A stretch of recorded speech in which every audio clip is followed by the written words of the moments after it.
আর আজকে স্যার যেন একটা ভয়ঙ্কর শব্দ হয়ে উঠেছে। আর এই স্যার নিয়ে অযথা ভুল ব্যাখ্যাও করা হচ্ছে আমাদেরকে। আমি একটা গতকালকেরই একটা পেপারে পাবলিশ হয়েছে, একটা পেপারের নিউজের কাটিং বলছি। হ্যাঁ, এসআইআর শীঘ্রই রাজ্যে, বা রাজ্যে শীঘ্রই এসআইআর বলে হেডলাইন দিয়েছিল পেপারে। সেখানে বলা হচ্ছে রাজ্য জুড়ে দ্রুত ইআরও এবং AERO. ERO full form electoral registration officer, আর AERO additional electoral registration officer নিয়োগের ক্ষেত্রে নবান্নের চিঠি রাজ্যের মুখ্য আধিকারিক। অর্থাৎ আজকে যেখানে গিয়ে ইমতিয়াজ ভাই নাসির সাহেবরা দেখা করে আসলেন, সিইওর পক্ষ থেকে নবান্নতে চিঠি পাঠানো হয়েছে। নবান্ন বলছে আমি এসআইআর হতে দেবো না, তাই না? আর তার কিছু, আমি দালাল শব্দটা ব্যবহার করব না, তার কিছু পোষ্য ছেড়ে রেখেছে। তারা বলছে দেখোছো নওশাদরা কি বলছে বা হাকিকুল সাহেবরা কি বলছে। কিন্তু নবান্নে চিঠি গেছে, নবান্ন চিঠির পরিবর্তে কি করেছে আপনাদের জানা দরকার তো নাকি? চিঠির পরিবর্তে উত্তর দিতে পারত, যেভাবে তৃণমূলের নেতারা স্টেজে উঠে বলছে এসআইআর হতে দেব না, তাহলে চিঠির পরিবর্তে উত্তরে এসআইআর হতে দেব না বলে উত্তর দেওয়াটা স্বাভাবিক।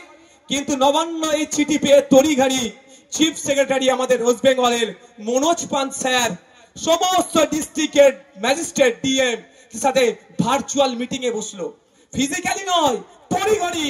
উনার দাদা বলেছে বাংলাতে এসআইআর করব, আর উনি তার সুযোগ দেবে না। তড়িঘড়ি অনলাইনে মিটিং করো, কবে ডিএম রা আসবে অত সময় নাই, দাদার আদেশ এসেছে, এদেরকে আতঙ্কিত করতে হবে, 2000 পরের বেড়ে আতঙ্কিত করতে হবে। এই আতঙ্কিতর ফল আগামী দিনে আমরা নেব। কি হচ্ছে? তড়িঘড়ি ডিস্ট্রিক্টের ডিএম গুলোর সাথে অনলাইনে মিটিং কে করেছেন? ওয়েস্ট বেঙ্গলের chief secretary Manoj Pant sir করে কি বলছেন ডিএমদেরকে, কোন কোন পদ, কত পদ খালি আছে দেখো, ইআরও আর এইআরও। অর্থাৎ এটা আমি ফুল ফর্ম ভাই বলেছি, সময় স্বল্প বলতে পারবো না, মানে বুঝতে পারছেন কি? বুঝলেন? উত্তর চিঠি দেওয়ার কি দেওয়া দরকার ছিল? কি দেওয়া দরকার ছিল? ও সব চিঠি ফিটি মানবো না, বাংলায় এসে আর হতে দেবো না, তাই তো নাকি? এটা আশা করেছিলাম আমাদের মমতাময়ী আমাদের কাছ থেকে যেটা বুঝাচ্ছে, তাহলে সেটা না করে তাও আপনাদের বলে দিই 600 ভ্যাকান্সি আছে।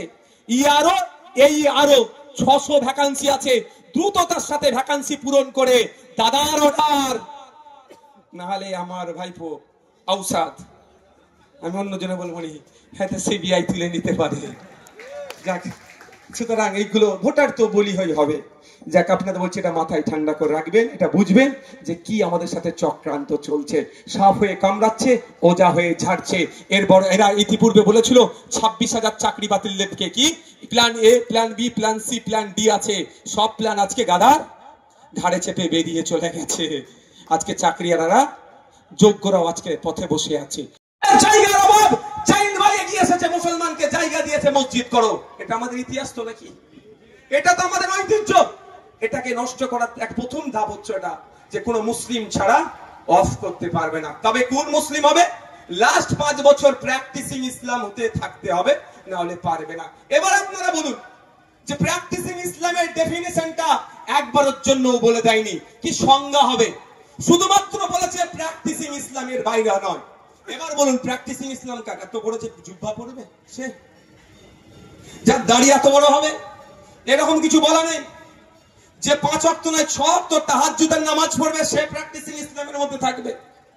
এবার বলুন কোন লোক যে অফ করতে গেল, অফ করতে যেতেই পারে তো ভাই, তাকে যদি অফিসার বলে, তুমি দেখলো মুখটা দেখে বললো কই তোর, তুমি তো নামাজ পড়োনি। ইমাম সাহেবও যদি যায়, যদি বলে ভাই তুমি তো নামাজ পড়োনি ঠিকঠাক, কেন? তোমার কপালে দাগ নাই। আচ্ছা, সব নামাজির ভাই কপালে দাগ আছে, তাহলে কি করে বুঝবে নামাজ পড়েছে কি পড়েনি? বাড়ি যাও, আগে ভালো করে নামাজ পড়ে আসো, তারপরে তুমি কি করবে? অফ করবে। সেই ইমাম সাহেব রাগের বাড়িতে গেল, আমাদের কথা বাদ দেন, আমি ইমাম সাহেবের কথা বলছি। 2,500 টাকা মাইনে দিতে তাকে আমরা একদম তার জান খেয়ে ফেলবো ভাব করি। গজব আমাদের উপরে এমনি আসছে, আমাদের ভুলের জন্যই আসছে। যাক, ইমাম সাহেবের নামাজকে শরীর খারাপ হলো, নামাজ পড়াতে হবে, 2,500 টাকা দিয়েছি তাকে আমি, পুরীর বাবা। যাক, তো ইমাম সাহেব বাড়িতে গেল, রাগে কপালে কিছু দিয়ে দাগ টাক করে, কপালে দাগ করে আবার পরের সপ্তাহে এসেছে, আমার কপালে দাগ, আমি নিয়মিত নামাজ পড়ি, তো আমি দান করব। যদি অফিসার বলে এবারে 29টা রোজা গেল, আপনি 4টে ছেড়ে দিয়েছেন, 25টা রেখেছেন, ঠিকঠাক মুসলমান আপনি নয়, আবার 5 বছর পরে রোজা রেখে আসবেন, কিছু করতে পারবেন? পৃথিবীতে কোনো মেশিন আছে আমার গায়ে লাগিয়ে বলতে পারবে রোজা রেখেছি কি রাখিনি, কটা রোজা রেখেছিল বলতে পারবে? তাহলে আমি যে অফ নতুন ভাবে করতে যাব, তাহলে আমার সাথে বৈষম্য হচ্ছে। সংবিধানের 15 নম্বর আর্টিকেল কি বলছে? এটা শুধু মুসলমানদের উপর আঘাত দেওয়া হচ্ছে না, জাত, ধর্ম, বর্ণ, লিঙ্গ, ইভেন জন্মস্থানের পার্থক্য নিয়ে কারো সাথে বৈষম্য করা যাবে না। হিন্দু এন্ডোমেন্ট অ্যাক্ট, আমার হিন্দু ভাইদের মন্দির, ধর্মস্থানের সম্পত্তি রক্ষা রাখতে ঠিকঠাক দেখভালের জন্য হিন্দু এন্ডোমেন্টস অ্যাক্ট আছে। সেই অ্যাক্টে কি বলা আছে? 5 বছরের জন্য হিন্দু হতে হবে, তারপরে তুমি সম্পত্তি দিতে পারবে। খ্রিস্টান ভাইদের গির্জার সম্পত্তি রক্ষণাবেক্ষণের জন্য আইন আছে দেশে। তো ওই আইনের মধ্যে কি বলা আছে? যে 5 বছর ধরে আপনাকে প্র্যাকটিসিং খ্রিস্টান হতে হবে, তারপরে আপনি সম্পত্তি দান করবেন। পার্সি ভাইদের সম্পত্তির, ধর্মীয় সম্পত্তি রক্ষণাবেক্ষণের জন্য আইন আছে, সেই আইনের মধ্যে কোনো জায়গায় বলা নাই। শিখ ভাইদের গুরুদুয়ারার সম্পত্তি রক্ষণাবেক্ষণের জন্য কিভাবে চলবে, কমিটিতে কারা থাকবে, আইন আছে, সে আইনও কোনো জায়গায় বলা নাই যে আপনাকে 5 বছর ধরে শিখ হতে হবে, তারপরে আপনি দান করতে পারবেন। যদি কোনো ধর্মের জন্য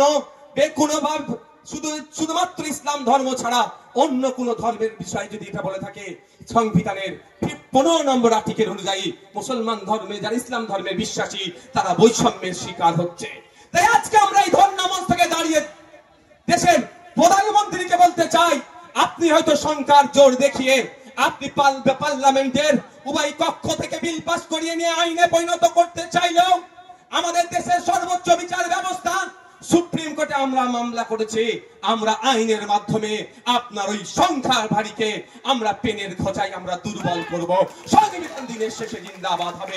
সংবিধানের 15 নম্বর আর্টিকেলকে কোনোভাবে আমাদের বিশ্বাস, আস্থা দেশের সর্বোচ্চ বিচারালয়ের প্রতি যে 15 নম্বর আর্টিকেলকে কোনোভাবে ভাইলেট হতে দেবে না। এদিকে এখানে মুসলমানদের উপকার করবে, আই এম তো অবাক। একটা ডায়লগ আছে না, আই এম অবাক, তো আমি ওই ডায়লগটা দিচ্ছি ভাই। তো আমি মোদিজি মুসলমানের উপকার করবে? যে মোদিজি গরিব হিন্দুদের উপকার করে না, যে মোদিজি দলিতদের উপকার করে না, যে মোদিজি আদিবাসীদের উপকার করে না, যে মোদিজি শুধুমাত্র শিল্পপতিদের স্বার্থ ছাড়া এক পা চলে না, সেই মোদিজি নাকি আবার মুসলমানের উপকার করবে? যেই মোদিজি দলের লোকেরা সকাল সন্ধ্যা মুসলমানদেরকে গালি দিচ্ছে, সেকেন্ড ক্লাস সিটিজেনশিপ বানানোর চক্রান্ত করেছে, সেই মোদিজি নাকি ভালো করবে। ওই জন্য একটু আমি পড়াশোনা করতে লাগলাম এই আইনটাকে নিয়ে, বিলটাকে নিয়ে। এমনি ভাই আমি খুব গোতো ছেলে, আমি খুব প্রচন্ড কুড়ে ছেলে, বাড়ির ছোট ছেলে তো কুড়ে ভাই, তারপরে কষ্ট করে পড়াশোনা করতে হলো। এই আমাদের মাহিদা, তহিদ ভাই, বিশেষ করে তহিদ ভাই, আমরা একসাথে গ্রুপ করলাম, গ্রুপে স্টাডি করতে লাগলাম যে কি কি ভুল আছে দেখি। আমার তো অবাক, আমি সত্যিকারের কথা, যে এত উপকার করছে, কি কি উপকার করছে মোদিজি একটু শোনা দরকার তো নাকি ভাই? এই মোদিজি যে উপকার করছে, আগামী দিনে হিন্দু, মুসলিম, জৈন, খ্রিস্টানের যে আমাদের ভ্রাতৃত্ব সেটা নষ্ট করার চেষ্টা করছে। এখানে বলা হচ্ছে প্র্যাকটিসিং ইসলাম লাস্ট 5 বছর হলে আপনি ওয়াফ করতে পারবেন। ইটস মিন নন মুসলিম ভাইরা কেউ ওয়াফ কার করতে পারবে না। কিন্তু ভারতবর্ষের ইতিহাস, বিভিন্ন ধর্মের, বর্ণের, জাতের মানুষ এই ভারতবর্ষে বসবাস করছে। শ্মশানের জায়গার অভাব হয়েছে, মুসলিম ভাই এগিয়ে গেছে, শ্মশানের জায়গা ব্যবস্থা করে দিয়েছে। কবরস্থানের জায়গার অভাব, হিন্দু ভাই এগিয়ে এসেছে, কবরস্থানের জায়গা দিয়েছে, ওয়াকফ করে দিয়েছে। মন্দিরের জায়গার অভাব, মুসলমান এগিয়ে গেছে, মন্দির। ওদের অসুবিধে হয়ে যাচ্ছে, ওই জন্য চিৎকার চেঁচামেচি করছে। সিনিয়র মোস্ট একজন নাই, আমি তাহলে উদাহরণ দিতাম, ডক্টর রইসউদ্দিন ফুরকাত সাহেব। আমি বলি, আজকেও বলছি আপনাদের, উনি সমাজের জন্য কাজ করার জন্য, হ্যাঁ আপনার জন্য কাজ করার জন্য সরকারি চাকরি ছেড়ে দিয়েছে, আর আপনিও কাজকে বিজেপি দালাল ভাবছেন? লজ্জা করছেন আপনার আমার? ভাববেন, আমি আমার উদাহরণ দেব না। এখানে অনেক মানুষজন আছে, পেলে অনেক কিছু পেতে পারে, কিন্তু তারা কেন সব বিসর্জন দিয়েছে? আপনার জন্য ভেবে। সুতরাং আপনার জন্য কাজ করতে গিয়ে যারা বিজেপির দালাল বলে আখ্যায়িত হচ্ছে, আপনাদের গণতান্ত্রিক প্রক্রিয়ায় জবাব দিতে হবে না? নাই ভাই, হবে তো নাকি? গণতান্ত্রিক প্রক্রিয়ায় জবাব দেবেন। কোনো অবৈধ পন্থা অবলম্বন করবেন না। তা আমাদের দাবির মধ্যে আরেকটা দাবি কি আছে, পরিযায়ী শ্রমিকদের, বাঙালি পরিযায়ী শ্রমিকদের উপর অত্যাচার বন্ধ করতে হবে। হ্যাঁ আমি বলছি, আমি আপনাদের বলি, যদি আমার রাজ্যের মুখ্যমন্ত্রী চায় ভিন্ন রাজ্যে আমার যে শ্রমিকগুলো আক্রান্ত হচ্ছে সত্যিকারের অর্থে বন্ধ করা দরকার, 24 ঘন্টা যাবে না অত্যাচার বন্ধ হয়ে যাবে। কিন্তু মুখ্যমন্ত্রী তো চাইছে না। মার খাচ্ছে কে? লক্ষ্মীকান্ত হাসদার বাড়ির ছেলে। মার খাচ্ছে কে? ইমতিয়াজ মোল্লার বাড়ির ছেলে। মার খাচ্ছে কে? আপনার দলিত বাড়ির ছেলে। মার খাচ্ছে কে? সবই পিছড়ে বর্গের বাড়ির ছেলে। ওই জন্যই টনক নড়ছে না। মার হয়ে খেয়ে লাশ হয়ে দীপু দাস বাড়িতে ফিরে আসছে, মার খেয়ে লাশ হয়ে সোমনাথ বাড়িতে ফিরে আসছে, মার খেয়ে লাশ হয়ে আফরাজুল বাড়িতে ফিরে আসছে, মার খেয়ে লাশ হয়ে সাবির মল্লিক বাড়িতে ফিরে আসছে। মার খেয়ে লাশ হয়ে যদি কোনো মন্ত্রীর পরিবারের ছেলে মেয়ে আসতো, আমি চাই না ওদেরও কারো কিছু ক্ষতি হোক, যদি আসতো দেখতেন টনক নড়ে যেত। মার খেয়ে পড়ে আসছে ভোটারদের বাড়ির ছেলেরা, তো ওই জন্য টনক নড়ছে না। তাই আমাদেরকে টনক নড়াতে হবে, মুখ্যমন্ত্রীকে দায়িত্ব নিতে হবে। আপনার নাগরিক ভারতবর্ষের যে কোনো প্রান্তে বিচরণ করতে পারে, সংরক্ষিত এলাকা ছাড়া। সংবিধানের আর্টিকেলে উল্লেখ আছে right to movement, freedom of মুভমেন্টের কথা বলা আছে। আমি ভারতবর্ষের যে কোনো প্রান্তে গিয়ে আমি বিচরণ করতে পারি, আমি ব্যবসা করতে পারি, আমি বাড়ি তৈরি করতে পারি, সংরক্ষিত এলাকা ছাড়া। তাহলে যখন আমার উপরে আক্রমণ এসছে, কেন্দ্র সরকারকে বলা দরকার, রাজ্য সরকারকে বলা দরকার। কেন্দ্র রাজ্য সরকার যদি আমার কথাই গ্রাহ্য না করে, আমার শ্রমিকের উপরে আক্রমণ না বন্ধ করে তারা, বা আক্রমণ বন্ধ করার জন্য তারা দায়িত্ব না নেয়, সংবিধানের প্রভিশন আছে, রাজ্য রাজ্য সংঘাত হলে, কেন্দ্র রাজ্য সংঘাত হলে you have to go supreme court. Right আছে সম্ভবত 151, আর্টিকেল 151। এত আর্টিকেল মনে থাকা যায় না, একটুখানি মাথা তো ভাই, আর এত চাপ না। 151 মনে হচ্ছে সম্ভবত আর্টিকেল, সেটাকে সামনে রেখে সুপ্রিম কোর্টে গিয়ে মামলা করতে পারে। করেছে রাজ্য সরকার। মার খাচ্ছেন তো আপনারা ভোটার, আর আমি বারবার বলি আপনাদের মানুষ ভাবে না, আপনাদের ভোটার ভাবে। যদি মানুষ ভাবতো আপনার জন্য অন্তত সুপ্রিম কোর্টে গিয়ে একটা রাজ্য সরকার মামলা করতো। তা আমাদের বসে থাকলে হবে না। শেষ বলে ছাড়বো SIR। আমরা এই দিনকে আজকের মঞ্চ থেকে স্মরণ করছি, আমরা আওয়াজ তুলছি এই বর্বর ইসরায়েলদেরকে, যারা প্যালেস্টাইনকে দখল করার চেষ্টা করছে, অবৈধ সন্তান যারা প্যালেস্টাইনকে দখল করার চেষ্টা করছে, তারা ফিরে যাক এবং অবিলম্বে ইসরায়েলের হানা বন্ধ হোক এবং প্যালেস্টাইন পূর্ণ স্বাধীনতা পাক। আমাদের এই মঞ্চ থেকে আমরা আওয়াজ তুলছি, আমরা এই মঞ্চ থেকে আওয়াজ তুলছি। যেভাবে রাশিয়া ইউক্রেনের উপরে আক্রমণ করছে, ইউক্রেনের উপরে যেভাবে আক্রমণ করে অন্যায়ভাবে ইউক্রেনীদের উপর হত্যা করছে, সেটাও বন্ধ হোক। আজকে এই যুদ্ধবিরতি দিবস থেকে আমরা আওয়াজ তুলছি। সর্বোপরি আমাদের পুলিশ বন্ধুদের জন্য আজকে একটা স্পেশাল ডে আছে, মনে আছে আপনাদের? 2021 সালে আমাদের পশ্চিমবঙ্গ সরকার পুলিশ দিবস হিসাবে সেপ্টেম্বর মাসের 1 তারিখকে ঘোষণা করেছে। আমরা আমাদের এই মঞ্চের পক্ষ থেকে কলকাতা পুলিশ সহ ওয়েস্ট বেঙ্গল পুলিশের প্রত্যেকটা পুলিশ কর্তা যারা পুলিশ কোডকে মান্যতা দিয়ে ন্যায়কে প্রতিষ্ঠা করার জন্য ল অ্যান্ড অর্ডার ঠিকঠাক দেখছেন, তাদেরকে আমরা স্যালুট জানাই, তাদেরকে আমরা এই 2 মানে শুভেচ্ছা জানাই। তবে হ্যাঁ, তাকে জানাবো না যারা আমাদের হাকিকুল ভাইয়ের একটা রাজ্য নেতৃত্বর ঘাড় ধরে ফেলে তোলার চেষ্টা করেছে, আমরা তাকে আজকে শুভেচ্ছা জানাবো না, তিরস্কার জানাবো। আগামী দিনে গণতান্ত্রিক প্রক্রিয়ায় তার সাথে আমরা দেখে নেব যারা আমাদের ইমতিয়াজ ভাইকে টানতে টানতে যে প্রিজন ভ্যানে তুলেছে, আমরা তাদেরকে আজকে শুভেচ্ছা জানাবো না, তিরস্কার জানাবো। যারা আমাদের কামরুজ্জামান ভাইকে অসুস্থ হওয়ার পরেও ওষুধ চেয়েছে, ওষুধের ব্যবস্থা করেনি, তাদেরকে আমরা তিরস্কার জানাবো। আমরা তিরস্কার জানাবো সেই পুলিশগুলোকে যারা আমাদের বিশ্বজিৎ মাইতির চোখের সমস্যা হওয়ার পরেও ওষুধের ব্যবস্থা করার পরেও ওষুধের ব্যবস্থা করেনি, তাদেরকে তিরস্কার জানাবো। আর সর্বোপরি আমাকে যে মেরেছি আমি তাকে তিরস্কার জানাবো না, 2-1 দিনের মধ্যে তার সাথে আমি কলকাতা হাইকোর্টে দেখা করবো। প্রোটেকশন ফ্রম ন্যায়ের সাথে আছে, ওজন ন্যায়ভাবেই সমাপ্ত হয়েছে, সফলভাবেই সমাপ্ত হয়েছে। তবে এখানেই শুধু সমাপ্ত নয়, এটার ইফেক্ট আমরা বিভিন্ন জেলাতে, বিভিন্ন শহরে, বিভিন্ন এলাকাতে আমরা ছড়াবো। এই কনস্টিটিউশন প্রোটেকশন ফোরামের উদ্যোগে রাজ্যের বিভিন্ন জায়গাতে আমরা এই ধরনের ধর্ণামঞ্চ বলুন বা সচেতনতা সভা বলুন বা প্রতিবাদ সভা আমরা আবার কন্টিনিউ করব। যে বলেছিলেন যে দিল্লিতে গিয়ে প্রোগ্রাম করুন, এখানে করতে দেব না, তিনি চরম অগণতান্ত্রিক কথা বলেছিলেন।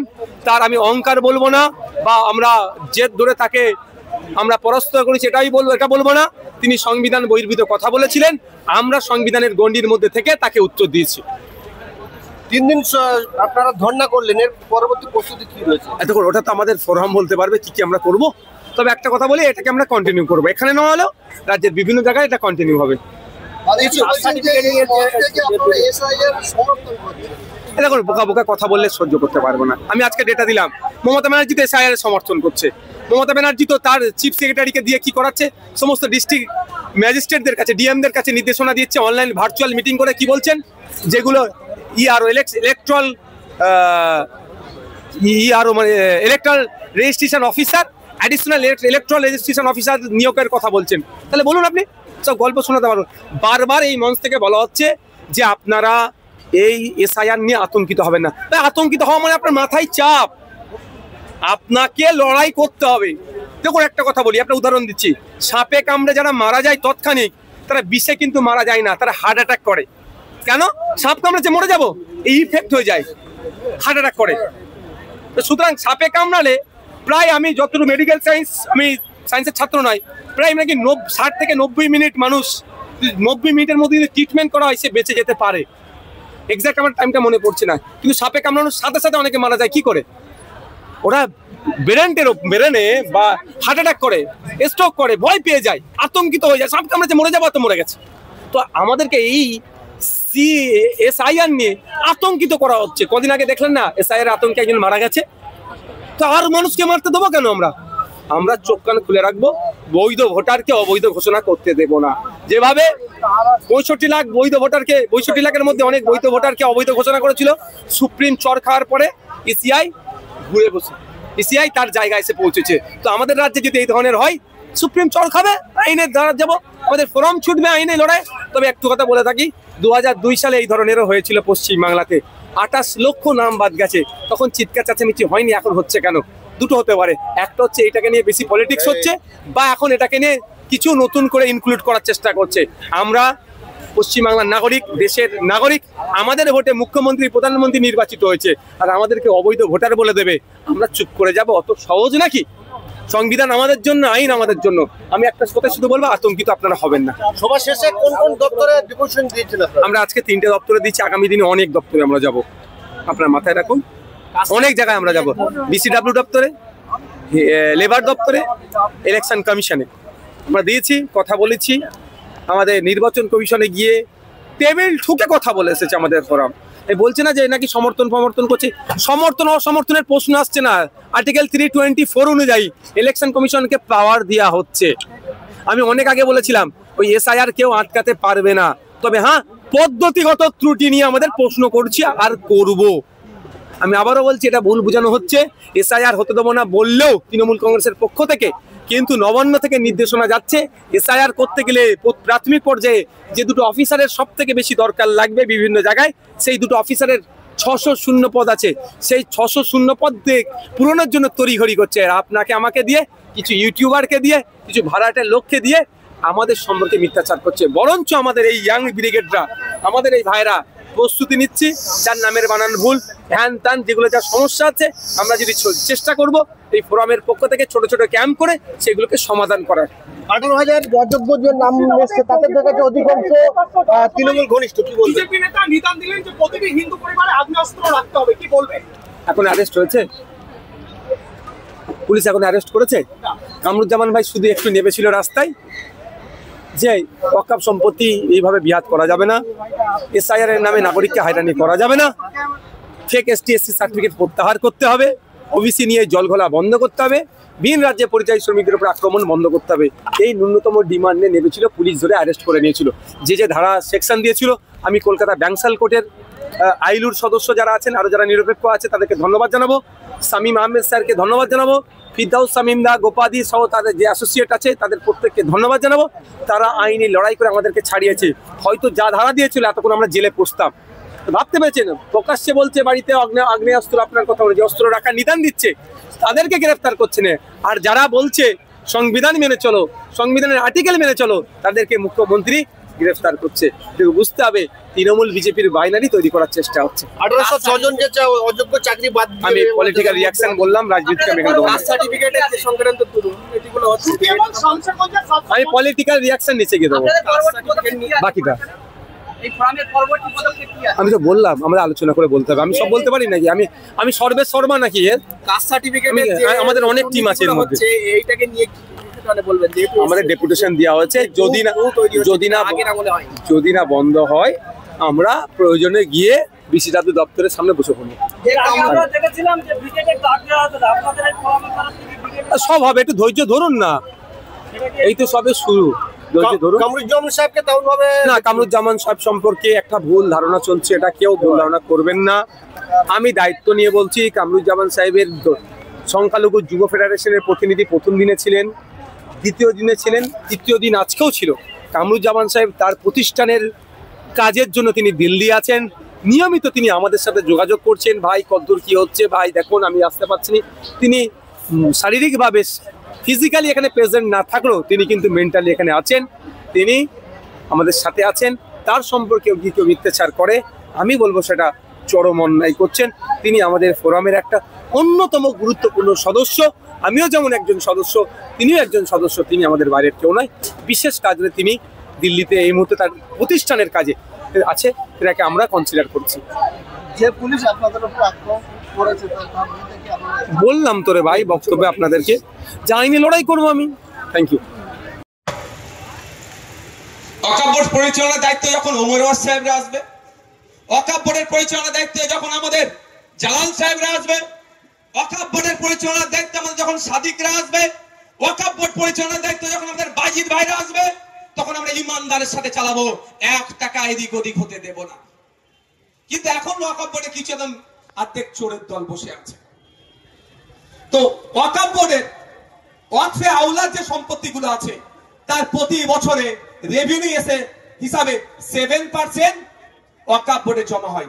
ওই 7% টাকা থেকে কি হয়, পড়াশোনার ক্ষেত্রে আগে লোনের ব্যবস্থা ছিল, বিবাহের ক্ষেত্রে, আবার বিভিন্ন সামাজিক কর্মকাণ্ডের জন্য ওয়াকফ বোর্ড দিত। সেই 7% গুলো ওয়াকফ বোর্ডে জমা হবে। মোদিজি মুসলমানদের ভালো করতে গিয়ে 7% এর পরিবর্তে 5% করছে। তাহলে দুর্বল হচ্ছে না শক্তিশালী হচ্ছে ভাই? 100 টাকায় আগে 7 টাকা জমা হতো ওয়াকফ বোর্ডে, এখন বলছি 100 টাকায় 5 টাকা জমা করো। মোদিজি যদি তাহলে 5 টাকা জমা করলে বোর্ড শক্তিশালী হবে না দুর্বল হবে? আর্থিকভাবে ক্ষতি হচ্ছে তো। মোদিজি যদি 7-এর জায়গায় 14 টাকা বলতো না, আমি মোদিজিকে শাবাশি দিতাম অন্তত, যে অন্তত একটা উনি ভালো কাজ করেছেন। এইভাবে দুর্বল করছে ওয়াকফ বোর্ডে। আগে ছিল ওয়াকফ সম্পত্তি নিয়ে দুর্নীতি করলে 2 বছর পর্যন্ত জেল হবে। মোদিজি এত ভালোবাসে আপনাদেরকে, সংখ্যালঘু মুসলমানদেরকে, আবার সংখ্যালঘু মুসলমানের মধ্যে থেকে তো আমার মায়েদেরকে নাকি আরো বেশি ভালোবাসে। আমরা কি দেখলাম, ওয়াকফ সম্পত্তি নিয়ে দুর্নীতি করলে 2 বছর পর্যন্ত জেলের যেখানে হতো সেইটা কমিয়ে মাত্র 6 মাস করে দিয়েছে। মানে কি, দুর্নীতি বাড়াও। মোদিজি সত্যিকারের অর্থে এই বিজেপি সরকার কেন্দ্রের যদি সত্যিকারের অর্থে ওয়াকফ সম্পত্তিকে রক্ষা করার চিন্তা ভাবনা থাকতো, তাহলে ঘোষণা দিত ওয়াকফ সম্পত্তির দিকে তোরা চোখ তুলে তাকাবি না। ওয়াকফ সম্পত্তি নিয়ে কেউ দুর্নীতি করলে এখন 2 বছর জেল, ওটাকে পেরিয়ে আমরা 12 বছর জেল দিব। তাহলে নওশাদ সিদ্দিকী মোদিজির নামে জয়ধ্বনি দিতাম, দেশের প্রধানমন্ত্রীর নামে। তা করলো না, জেলের এটা কমিয়ে দিল, মানে বেশি করে লুট করো। আর কি কি হচ্ছে, ওয়াকফ বা ইউজার, আমি বেশ মেজর পয়েন্ট গুলো বলছি ভাই, অসুবিধা হচ্ছে না তো? করো বলে বলবেন, আমি